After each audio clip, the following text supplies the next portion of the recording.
Hello बच्चों, चलिए प्रश्न को पढ़ते हैं और समझते हैं। हमें एक समाकलन दिया है जिसकी सीमाएं -1 से 15 साइन, उसके बाद भिन्नात्मक फलन दिया गया है। इसमें मंझले कोष्ठक में x dx जहां लिखा भी गया है कि एक भिन्नात्मक फलन को निरूपित करता है का मान है। विकल्प दिए गए हैं 8, 24, 16 और 0, और हमें इनमें से सही विकल्प बताना है। प्रश्न को हल करने से पहले हम प्रश्न के लिए मुख्य अवधारणा लिखेंगे। तो प्रश्न के लिए मुख्य मुख्य अवधारणा जिसकी सहायता से इस प्रश्न को हल किया जाएगा। मुख्य अवधारणा में हम समाकलन का एक गुणधर्म लिखेंगे आवर्ती फलन के लिए। तो देखिए, आवर्ती फलन के लिए समाकलन का गुणधर्म होता है कि सीमा यदि है 0 से एन टी। ठीक है बच्चों, कि 0 से सीमा क्या कर दो आप एन टी, और भी कुछ लिख सकते हो। तो हम इसको इसी प्रकार लिख लेते हैं एन टी, और एफ एक्स डी एक्स है। तो ये बराबर होता है एन 0 से टी, और ये हो जाएगा एफ एक्स डी एक्स, जहाँ टी क्या होता है, इसका आवर्तकाल होता है। टी क्या है? आवर्तकाल है। तो टी इसका आवर्तकाल होता है। तो इस सूत्र का प्रयोग बच्चों हम यहाँ पर करने वाले हैं। अब हम प्रश्न को यहाँ से हल करते हैं। हल करने के लिए सबसे पहले मैं लिख लेता हूँ जो हमें दिया गया है। हमें मान ज्ञात करना है -1 से 15, -1 से 15, उसके बाद है साइन, फिर महत्तम पूर्णांक फलन है x और dx। इसका मान हमें ज्ञात करना है। तो मैं इसे दो भागों में लिखूंगा बच्चों। -1 से 0 अलग सीमा कर दी मैंने इसकी। उसके बाद हो जाएगा साइन, और यहाँ पर मंझले कोष्ठक में x जो कि भिन्नात्मक फलन को व्यक्त करता है, ये हो जाएगा dx, प्लस अगली सीमा है 0 से 15, और ये हो जाएगा साइन, फिर से मंझले कोष्ठक में हम x लिखेंगे, और ये हो जाएगा dx। ठीक है, चाहे तो इसे समीकरण एक हम बना सकते हैं। और अब हम क्या विचार करने वाले हैं इसको समझिएगा आप। देखिए, हम जानते हैं कि ये जो भिन्नात्मक भागफलन होता है बच्चों, भिन्नात्मक भागफलन ये होता है x माइनस महत्तम पूर्णांक फलन -x के।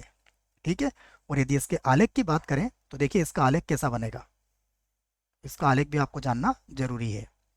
देखिए, यहाँ पे मान लीजिए 1 है, यहाँ पर 2 है, यहाँ पर 3 है। इससे काफ़ी बातें आपके समझ में आ जाएगी।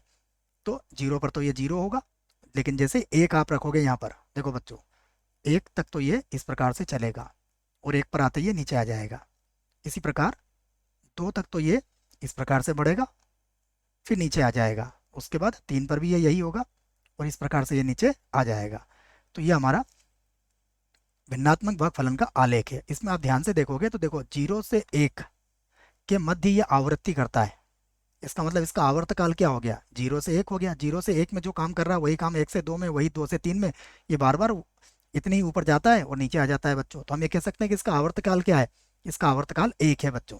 0 से 1 के मध्य केवल इसका एक आवर्तकाल कहलाएगा यहाँ पर। ठीक है, तो ये बात अगर हमें समझ में आती है, आगे की बात पर विचार करते हैं।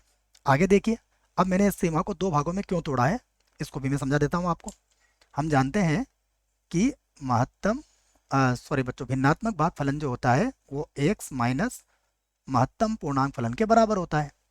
अब यहाँ पर देखिए, हम दो स्थिति पे विचार करेंगे कि यदि x का मान क्या हो, -1 से 0 के मध्य हो। ठीक है, पहले मैं इस स्थिति पर विचार करता हूँ कि x का मान क्या हो, -1 से 0 के मध्य हो। तब क्या होगा? देखिए, तब भिन्नात्मक भागफलन में देखो x तो वैसे ही रहेगा। यदि x का मान -1 से 0 के मध्य है, तो महत्तम पूर्णांक फलन का मान क्या होगा? -1 के बराबर होगा। तो ये हो जाएगा -1, अर्थात इसका मान क्या हो जाएगा? x प्लस 1 हो जाएगा। ठीक है, क्योंकि छोटा पूर्णांक आता है बच्चों इसमें। उसके बाद फिर से एक बात और समझिएगा, यदि यदि x का मान मैं लेता हूँ 0 से 1 के मध्य, उस स्थिति पे विचार करिएगा। तो यहाँ पर देखिए, x तो कुछ भी हो सकता है, परंतु महत्तम पूर्णांक फलन के अंदर अगर आप 0 से 1 के मध्य कोई भी संख्या रखोगे तो कितना आएगा? 0 ही आएगा। अर्थात इस स्थिति में ये क्या आ जाएगा? x आ जाएगा। इसी को आधार बना के हम इस प्रश्न को आगे बढ़ाते हैं। तो मैं लिखता हूं समीकरण 1 से, समीकरण 1 से देखिए हम लिख लेते हैं जिसका मान हमें ज्ञात करना है। तो हमें मान ज्ञात करना है -1 से 15, उसके बाद है साइन, महत्तम पूर्णांक फलन में, नहीं बच्चों भिन्नात्मक भाग फलन है x और dx। और मैंने इसको इस प्रकार से लिखा है, देखो -1 से 0, उसके बाद है साइन, यहाँ पर फिर से लिख दिया मैंने x, ये केवल समझाने के लिए लिखा है आपको, और प्लस उसके बाद आ जाएगा 1 से, सो 1 से नहीं 0 से बच्चों है ना, 0 से, इसको मिटा के लिख लेते हैं, 0 से कहाँ तक है, 15 तक है, ठीक है, 0 से 15, और उसके बाद है साइन, यहाँ पर आ जाएगा फिर से मंझले कोष्ठक में x और dx। तो जैसा मैंने आपको ऊपर समझाया इसको समझिएगा, ये होगा -1 से 0, और अगर -1 से 0 के मध्य की बात करें, x का मान -1 से 0 के मध्य होता है, तो भिन्नात्मक भागफलन का मान कितना आ रहा है, x + 1, तो ये हो जाएगा साइन x + 1 के बराबर, और ये हो जाएगा dx। यहाँ देखिए इसका जो आवर्तकाल है 1 है, तो मैं इस 15 को इधर नीचे ला सकता हूँ, तो ये हो जाएगा 15, और ये हो जाएगा 0 से 1, और अगर 0 से 1 है तो 0 से 1 के मध्य क्या है बच्चों, इसका मान x के बराबर है, तो ये हो जाएगा साइन x dx। ये सारी बातें अच्छे से समझ लें आप। अब हम इसका समाकलन कर लेते हैं। तो साइन x का समाकलन होता है माइनस का कॉस x, तो ये हो जाएगा माइनस का कॉस x + 1, और माइनस को बाहर ही लिख लेते हैं, सीमा हो जाएगी -1 से 0। यहाँ भी साइन x का समाकलन माइनस कॉस x होता है, तो माइनस का 15 कर देता हूँ मैं बाहर, और ये हो जाएगा कॉस x, और इसकी भी सीमा क्या है, 0 से 1 है। तो सबसे पहले 0 रख लेंगे, उसके बाद -1 रख लेंगे, ठीक है, तो बराबर, माइनस तो वैसे ही है, सबसे पहले रखेंगे कॉस 0, तो ये आ जाएगा कॉस 1 के बराबर, ठीक है। उसके बाद देखिएगा -1 रखेंगे तो कॉस 0 हो जाएगा, कॉस -1 + 1, कॉस 0 का मान कितना होता है, 1 होता है, तो ये हो जाएगा प्लस का 1। उसके बाद माइनस का 15 है,